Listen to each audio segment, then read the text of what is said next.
So I'm proud to say today I am a Muslim too.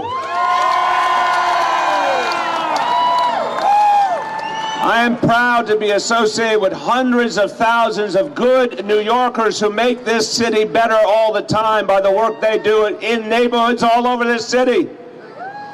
And look, this is about defending everything the country has always been about. And remember, an election does not change who we are as Americans.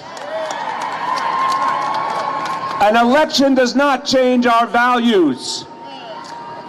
We will speak out and act on our values. That's what people did down at Battery Park last weekend and the weekend before. That's what people did at JFK, standing up against an unconstitutional executive order. That's what people did the day after the inauguration in every corner of the United States of America, standing up for the rights of women. It's clear.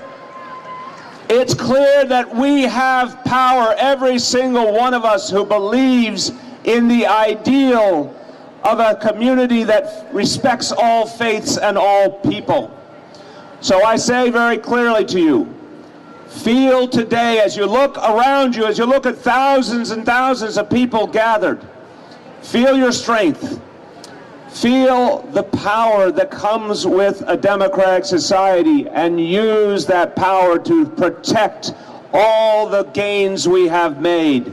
We, my friends, we the people will have the final say, and the people believe in fairness and justice for all. Thank you. God bless you all.